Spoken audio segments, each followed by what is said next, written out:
Yoshi's Woolly World, a yarn-themed platformer by Goodfeel, who after creating Kirby's Epic Yarn, had another opportunity with this uniquely adorable motif, this time combining it with the Yoshi series. Kirby's Epic Yarn is a charming platformer, but it could have asked a lot more out of the player. Despite its solid fundamentals, it's a little tame looking at its level and mechanical design. Yoshi's Woolly World does not suffer the same problem. This is an impressive follow-up to that title, with a better grasp on how to make the most out of both its theming and franchise. And I mean, come on, it's cute as heck. In this video, I'm going to lay out what I found to be the best and the worst aspects of this game. Please be aware that I'm reviewing the original Wii U version of Yoshi's Woolly World, so any additions in the 3DS re-release, Poochie and Yoshi's Woolly World, will not be factored into this review. Be warned that full spoilers for Yoshi's Woolly World are on the table.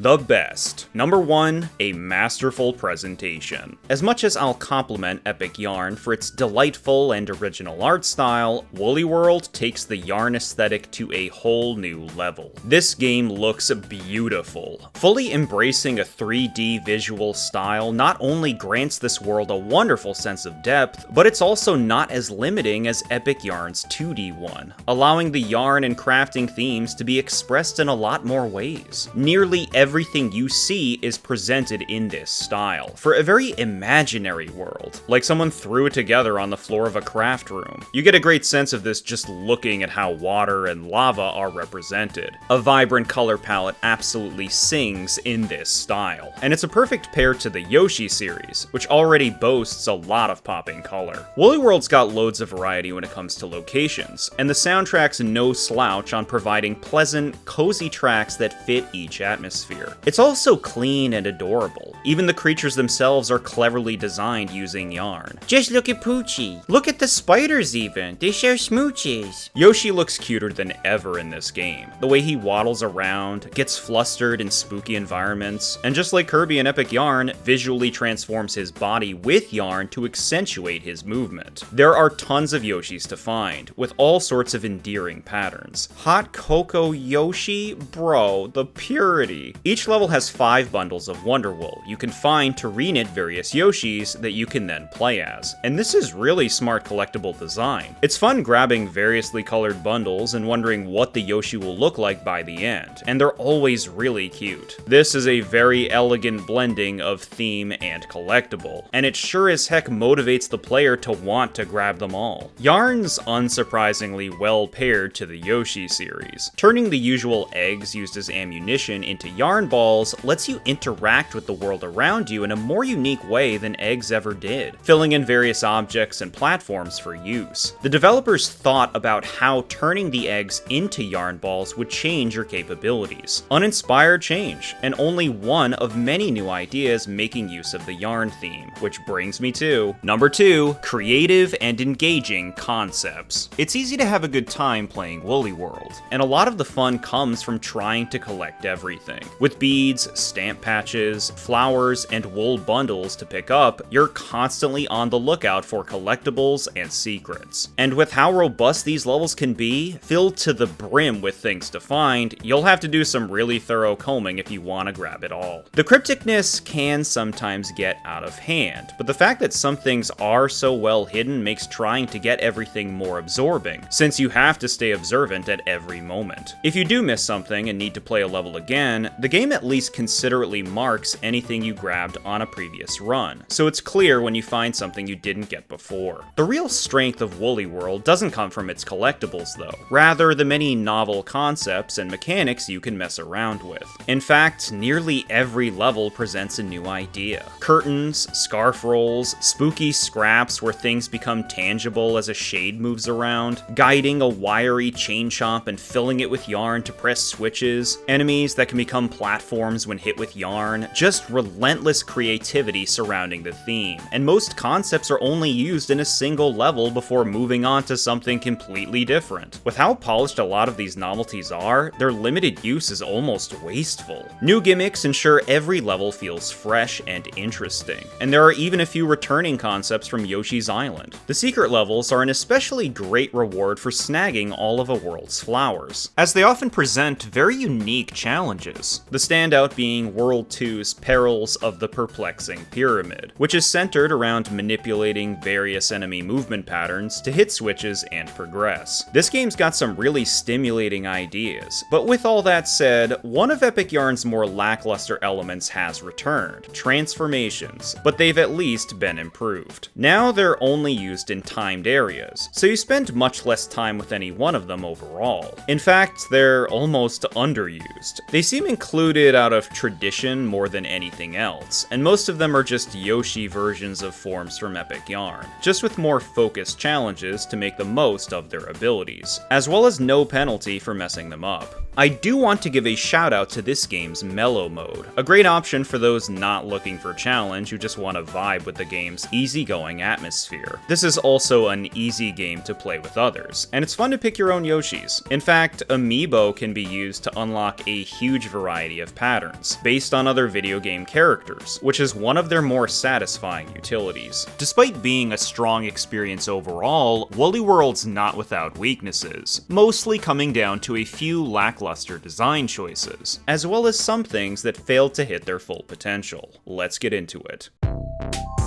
The worst. Number 1, elusive collectible insanity. Are you the kind of player who insists on collecting everything when going through a 2D platformer? Then boy oh boy do I have a game for you that'll make you rip your hair out. Woolly World has some surprisingly obscure and unforgiving collectibles, mostly in the form of invisible clouds that don't appear unless you move or throw a yarn ball over where they're placed. They're usually in empty spots that specifically look suspicious, but some are in very precise locations that are easy to gloss over, with nothing highlighting that it's a place worth checking out. There is a power badge you can buy to unveil secrets, which helps with these, but it can be pretty frustrating to thoroughly comb a level and still be told, you missed something. You have to check absolutely everywhere in this game, and that can make it bizarrely stressful to play if you're trying to get everything in one trip, or if you're fighting a boss for the first time and don't want to lose those precious hearts to attacks you've never seen. Thankfully, this game does keep track of the collectibles you've already grabbed, and you don't have to get everything in one go, but it can still be tiring to play through a whole level again, which will probably happen often for completionists. Several collectibles are also placed in a way where they're straight up easy to miss if you don't react quickly. The final world in particular is filled with courses that have at least one easy to mess up collectible, and even worse, they're often placed right before the end, where if you mess up grabbing it, you'd have to die for another chance. But then you likely won't have enough hearts, so you'd have to replay the course again anyway. I'd like to call out this one stamp patch in Sniffberg the Unfeeling's castle, which unknowingly spawns behind the player in an area you can't see. They even specifically direct your focus forward by laying out beads ahead. But wouldn't you know it, a few dropped behind as well, and they're incredibly easy to miss. Talk about intentionally rude, and we haven't even gotten to the most insultingly stupid collectible in the game: this flower in King Bowser's castle. Unless you mess up your footing and fall into one of these pits by accident, there's absolutely nothing directing you here. There is an arrow pointing down, but it's not visible unless you've already fallen into a pit, and you can't see the flower from below either, which would at least indicate that you need to fall in somehow. Why should I think it's okay to fall here? Because the room's placed above the other one? That doesn't really assure me of anything, and I don't even know it's there in the first place. Just maddeningly nasty design.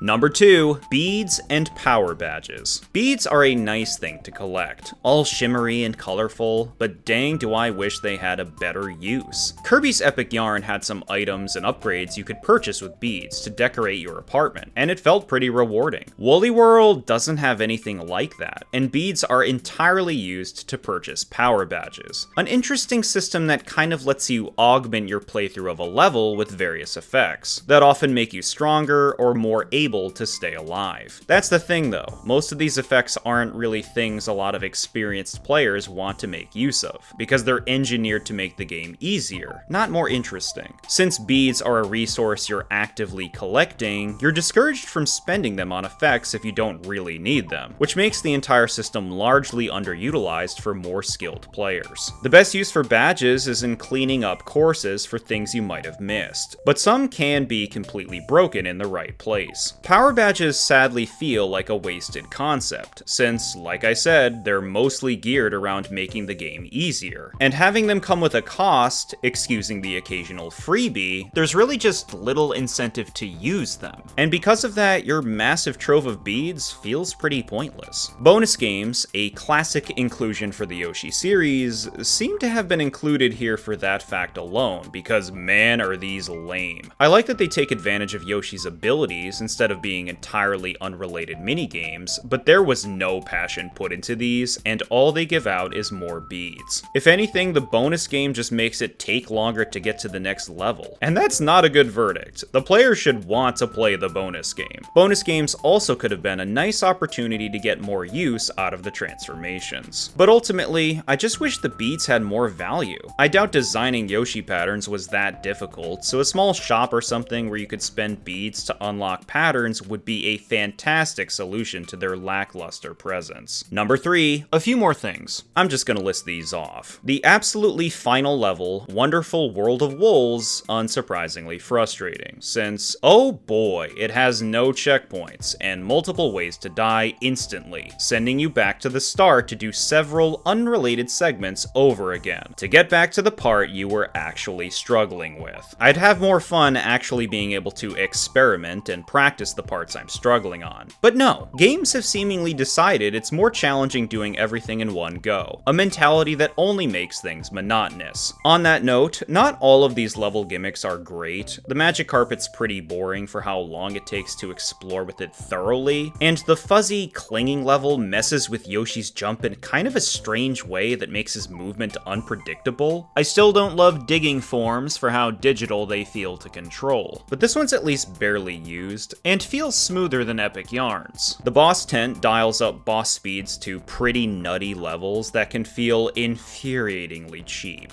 It would be nice if clouds that contained hearts were distinguished in some way so you didn't waste them unnecessarily. And finally, I don't hold this against Woolly World, but it does need to be acknowledged. The stamp patches, which unlock new stamps for messaging on Miiverse, of course, no longer have any actual functionality, since Miiverse is no more. None of these are huge problems. While missed opportunities are always unfortunate, they don't hold this game back from being a marvelous 2D platformer. Dare I say undervalued? Woolly World lives up beautifully to the original Yoshi's Island. In fact, I'd even say I prefer it. This game never feels like it's just trying to fill time. It cares to keep the player entertained by introducing new and fun ideas the whole way through. And it's already aged tremendously well. Between Yoshi's well-crafted movement, the inspired mechanical concepts, and delightfully gorgeous presentation, Yoshi's Woolly World is absolutely worth checking out for both those new to games and those familiar with them. It's a warm adventure that, despite reusing its predecessor's theme, takes it to an entirely new height. Thank you so much for watching. If you like this video, consider becoming a member of the channel to access various perks and support me and my videos. And feel free to let me know in the comments any games you'd be interested to hear my thoughts on. As always, be well everyone, and I'll see you next time.